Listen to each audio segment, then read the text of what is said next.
uma série que eu falei legal, mas o envolvimento que eu tive com o Legado de Júpiter não. Eu casava. Umbrella Academy. Primeira temporada eu achei legal, a segunda temporada eu fiquei apaixonado. Eu já gostava, fiquei mais apaixonado ainda. Eu tenho O que favoritismo. você achou aquele esquema de viagem no tempo, aquela. Você não achou muito conveniente, assim, tudo que as Eu formas achei, como aconteciam, as eu coisas achei assim? conveniente, só que bem trabalhado.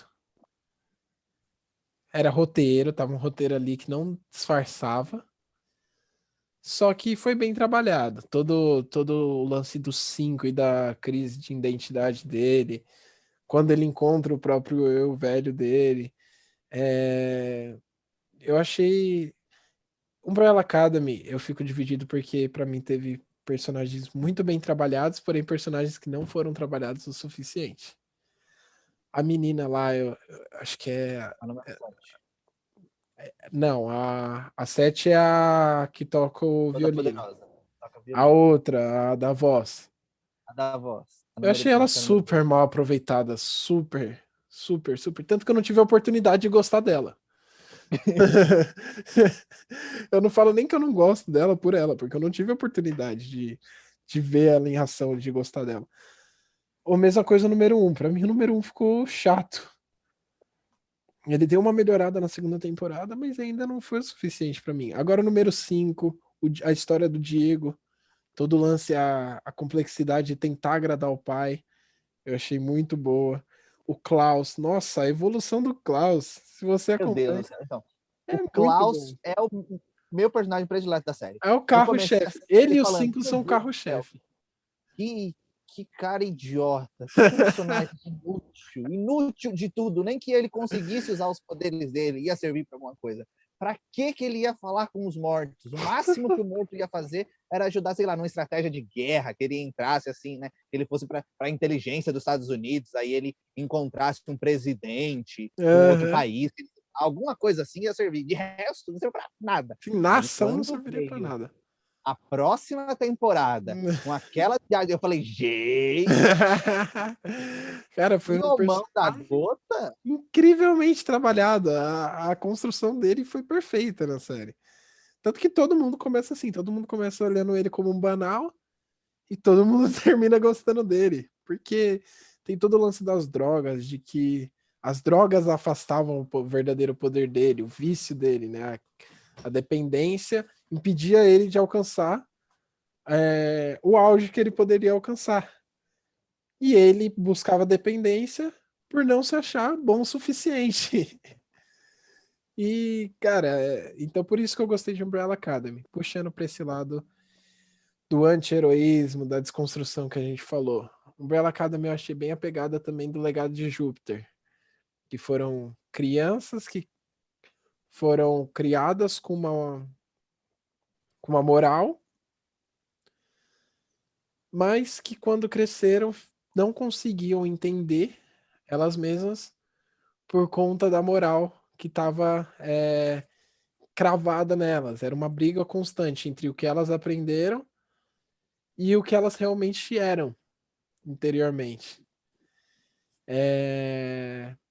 Eu não vejo Umbrella Academy exatamente como anti-herói. Acho que tirando ali os cinco, acho que os cinco talvez era um pouco anti-herói.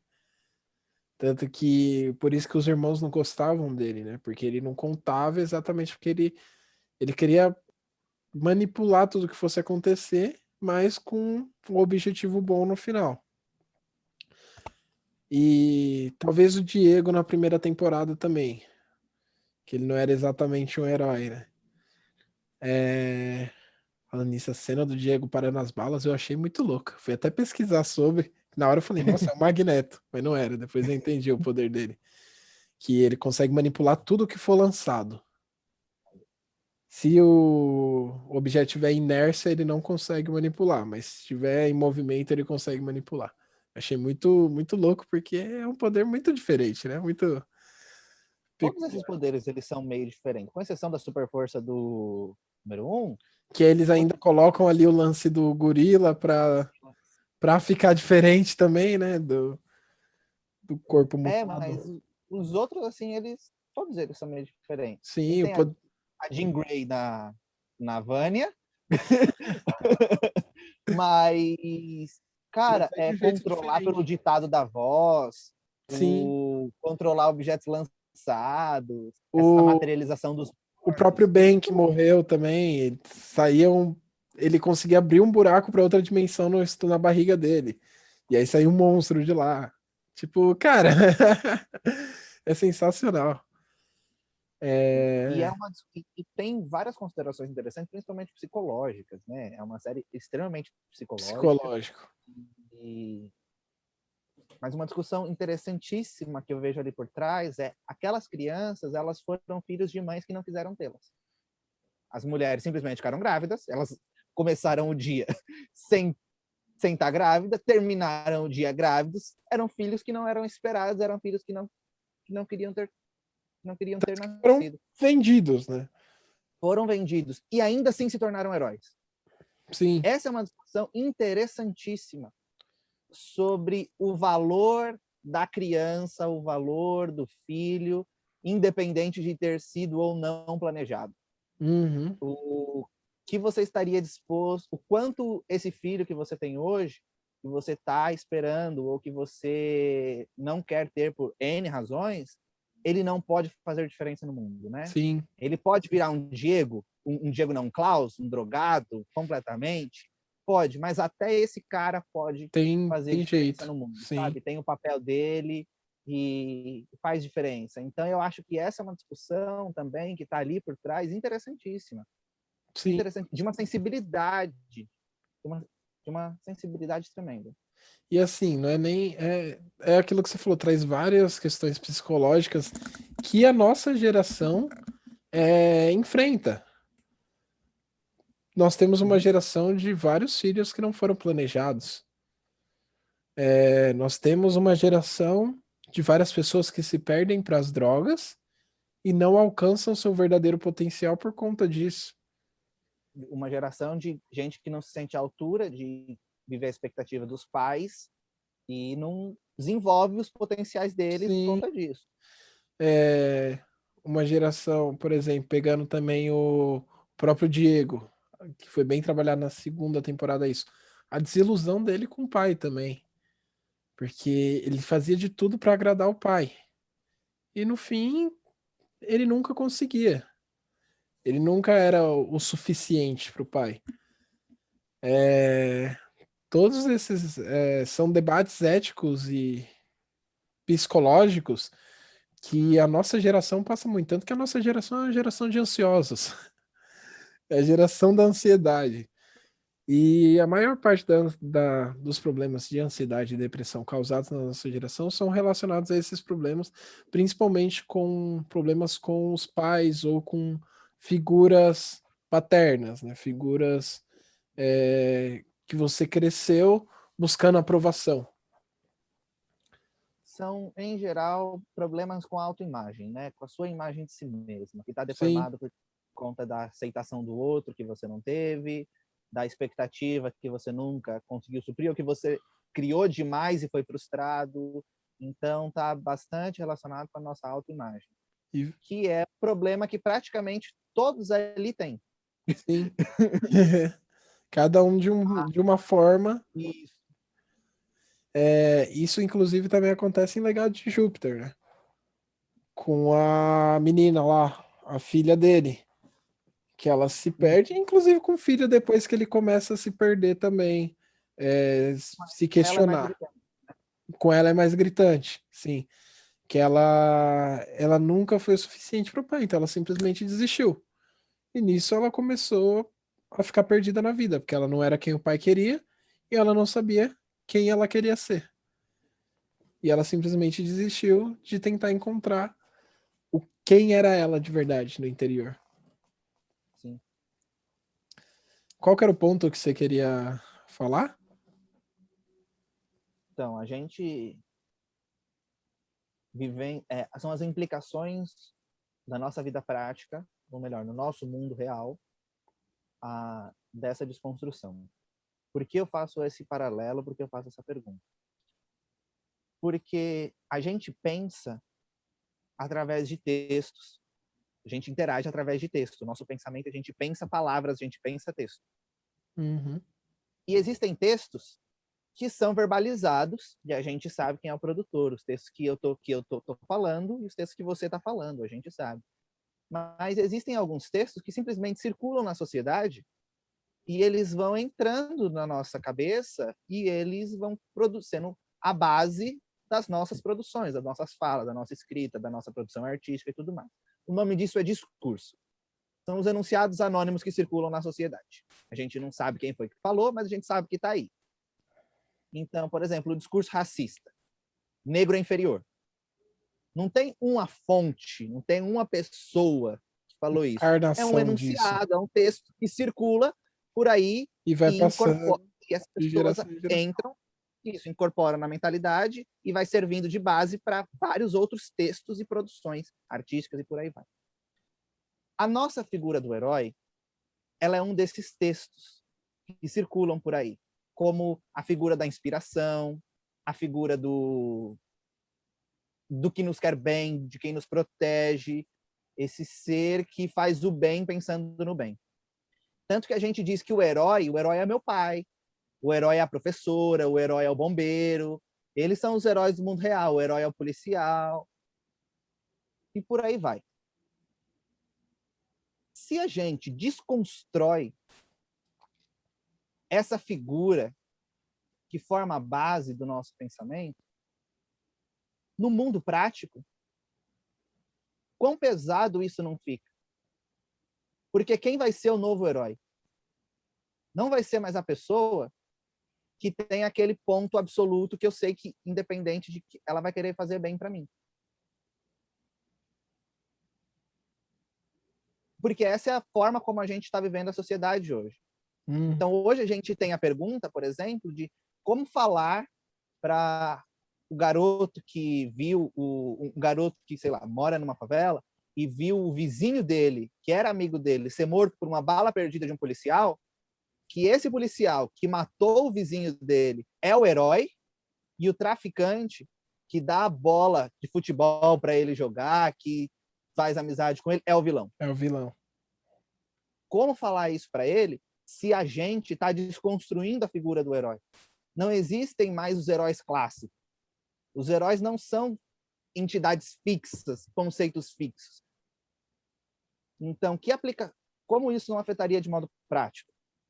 E aí eu me preocupo, no primeiro momento, com isso, porque se a gente permitir que os que antes eram vilões assumam a figura de herói, pode ser a questão do traficante, pode ser o tribunal do PCC falar, não, a polícia não resolve, vamos levar lá para os caras e os caras resolvem. Pode ser independente de quem assuma essa posição. Pode ser não vou ouvir o meu pai, eu vou ouvir o meu amigo, que ele não é das melhores influências, mas ele vai falar o que eu quero, ele vai ser o meu novo referencial, ele vai ser o meu herói. Então, quando a gente tirar a figura do herói e colocar um outro no lugar, eu volto à pergunta que o Watchman levanta. Quem é que vigia os vigilantes? Quem é que vai vigiar esse novo herói? Porque antes, quem combatia ele era o antigo herói. Era o policial. Era o seu pai. Era a figura de heroísmo de antes. Mas você tirou essa figura de heroísmo, ela não é mais herói. Quem que combate esse novo herói que você entrou no lugar, que tem um caráter muito dúbio e pode te colocar em situações extremamente complicadas? Quem vai vigiar esse novo vigilante, né?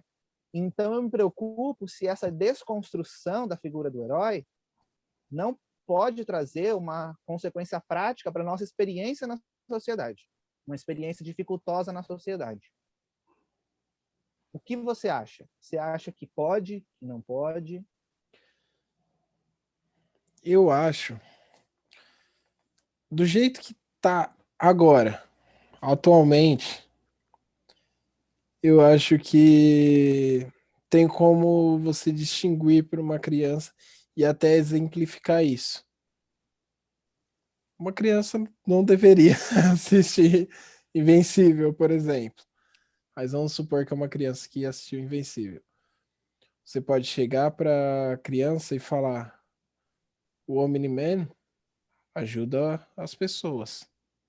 Mas o Omni-Man pegou a cara do filho e enfiou dentro de um trem com várias pessoas. Não é porque ele faz algo bom que ele é o certo. Mas, se continuar em uma crescente muito alta, vai chegar realmente ao ponto de perdermos as referências heróicas. Ou então dos heróis que sobrarem, porque, por exemplo, Homem-Aranha eu acho que é um herói que nunca vai se corromper, nunca vão corromper, ele é endeusado com isso. Tanto que a versão mal do Homem-Aranha não é o Peter Parker, é o Otto Octavius dentro do corpo do Peter Parker. Sim. É a versão maligna dele. Eles tiveram que fazer, deixar bem claro que não era o Peter Parker para poder fazer uma versão mais justiceira do Homem-Aranha, porque ele começa como um vilão, porque ele ainda tem as intenções de Dr. Octopus. Ao decorrer da caminhada, ele vai se tornando um anti-herói. Ele vai entendendo a luta do Peter e vai se tornando um anti-herói. Tanto que no final ele cede o corpo de volta pro Peter poder salvar a mulher que ele amava, que o Otto amava. Mesmo que sobrem heróis, as crianças não vão achar os heróis legais. Eu não acharia um herói legal se eu tô vendo o outro cara arrebentar a cara do humano usando um trem. Entendeu? Então eu acho que isso. Ele me inspira em quê, né? Eu vou querer ser igual ele? Pra quê? Exatamente. Eu não quero que o cara que comete bullying comigo termine se tornando legal. Eu quero que o cara que comete bullying comigo se ferre. Eu quero que ele apanhe. Exatamente. Esse vai ser o conceito criado na cabeça da criança. Então eu acho que se houver um controle, eu acho que necessita existir um equilíbrio. Tipo yin yang, né? Que é o bem e o mal ali com uma ponta de cada. Que falam que nem o branco é todo branco e nem o preto é todo preto. Então, para esse mercado poder existir de uma forma que não influencie a sociedade de uma forma extremamente negativa, tem que existir um equilíbrio. O final de Invencível, eu imagino que não vai terminar com o Omni-Man no final de tudo. Eu não sei se a saga foi terminada ou não nos quadrinhos, mas eu imagino que o Mark vai terminar como uma referência heróica, sendo vivo ou morto. Então eu acho que esse é o ponto. A gente tem que mostrar como as coisas são. A gente tem que mostrar que existe maldade, porque isso também levanta um ponto, mesmo em crianças, que não se deve confiar em todo mundo que parece bom. Uhum. Você não deve confiar, você, uma criança, não deve confiar no tio que te dá bala todo dia. Você sempre tem que saber que o mal pode estar dentro de qualquer um. Porém, você tem que saber quem você é também. Você tem que saber que você deve ser o bem. Você tem que saber diferenciar o mal, mas saber o que você deve ser com isso. Saber quem você é, saber o que deve ser, é a questão do século. Em uma geração completamente desconstruída, uma geração que fala eu vou ser o que eu quiser ser, em uma geração pós-moderna como a nossa, esse conceito de saber quem você é dificílimo, Cara, né? eu vou contar uma coisa aqui que é impactante assim na minha vida. Eu sou parte da geração, tive e tenho muitos problemas com isso, com auto-questionamentos de quem eu sou, mas boa parte da minha, quando eu estava na transição para adolescência, eu acho que boa parte da minha índole de o que é certo e o que é errado foi baseado no Homem-Aranha. Porque foi quando eu virei fã do Homem-Aranha. Foi na minha pré-adolescência. E também, então, eu criei um conceito de que se você pode fazer algo bom para alguém, você deve fazer algo bom, que é uma frase do Homem-Aranha. É o Quanto espírito mais. do heroísmo, né? O herói é esse. Você Exatamente. pode fazer alguma coisa boa para alguém, então você deve fazer. Se você pode fazer, Exatamente. então você deve fazer. Então, mesmo quando eu fazia coisas ruins na minha vida, porque eu fiz coisas ruins na minha vida, eu me sentia culpado. E no fundo era essa base.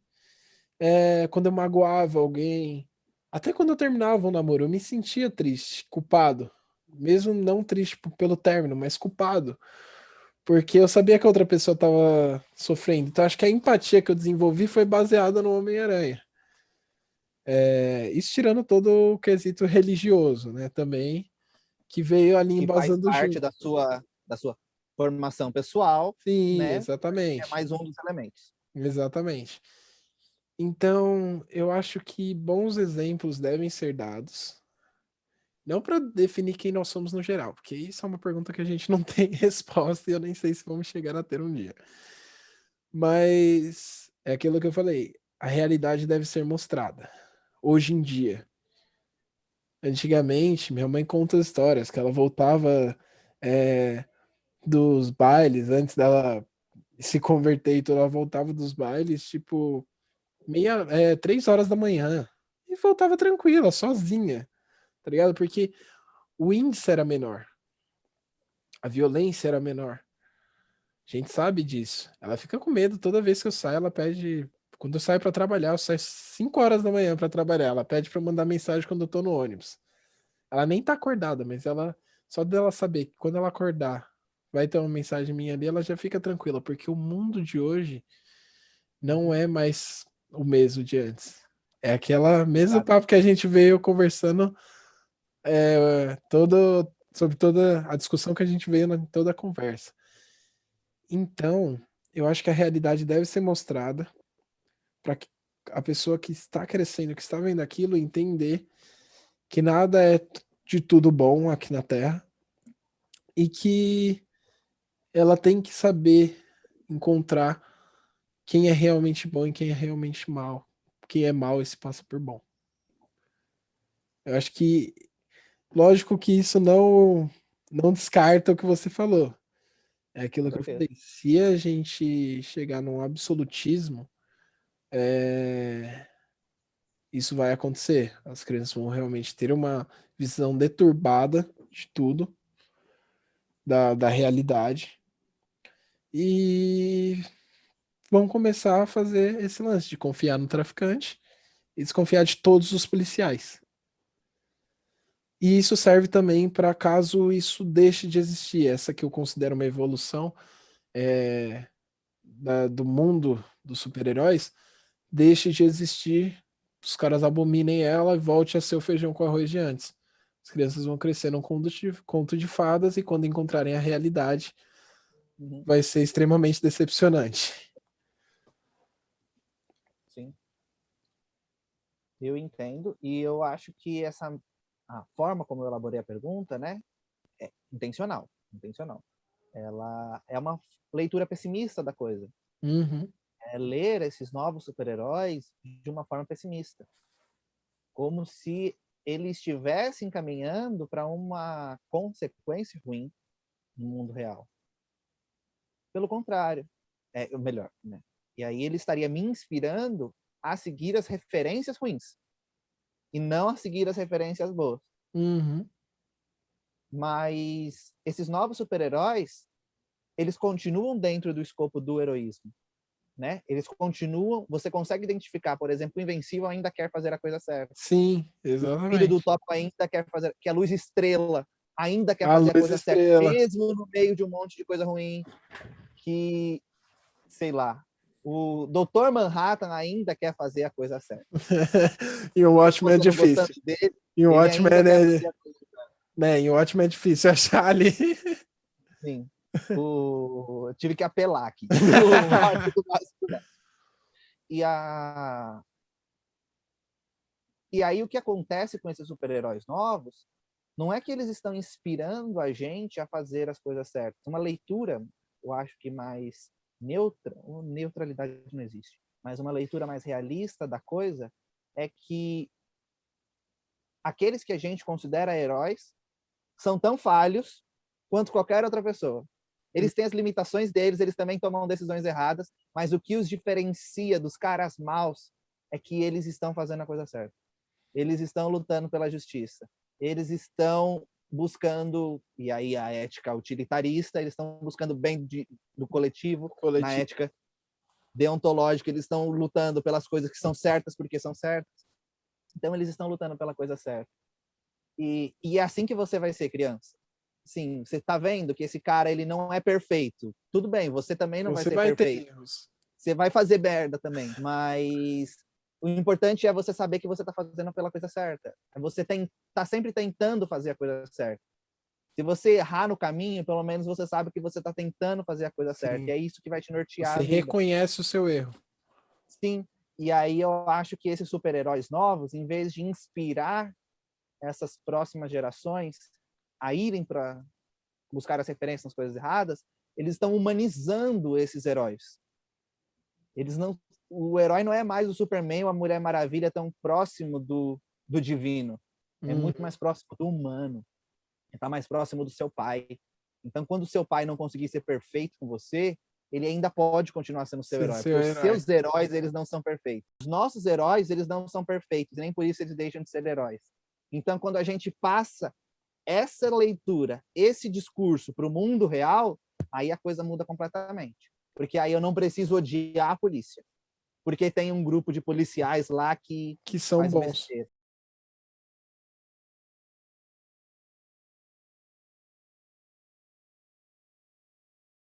E até se você encontrar algum policial que, sei lá, fez alguma besteira alguma vez, não quer dizer que você deve odiá-lo para sempre, que você deve odiar o grupo todo para sempre. Sim, aprende a... É uma lição de segundas chances também, né? Experiências negativas não te definem. Sim. E nem definem os outros. E ensinam, tendo base nisso que você falou também, ensinam as crianças a aprenderem com os erros. Aprenderem com errar é tudo bem, você aprendeu, agora você tem que evoluir. Então é uma discussão muito mais madura, eu acho, né? Que é uma discussão muito mais madura, que leva para o lado certo, mas de uma forma muito mais madura e muito mais realista. Porque, como você falou, o mundo não é mais o mesmo. O policial, ele vai ter um número muito maior de policiais ruins do que de policiais bons, assim como juízes, assim como advogados, do que tinha há 30, 40 anos atrás. Então, o mundo que a sua mãe viveu não é mais o mundo que eu e você vivemos. Exatamente. O mundo que seu pai viveu não é mais o mesmo. E aí a gente agora tem que lidar com os problemas desse mundo, com as categorias desse mundo. Nas categorias desse mundo, me parece mais sábio e honesto deixar bem claro para a criança desde o começo: os heróis têm falhas e nem por isso eles deixam de ser heróis.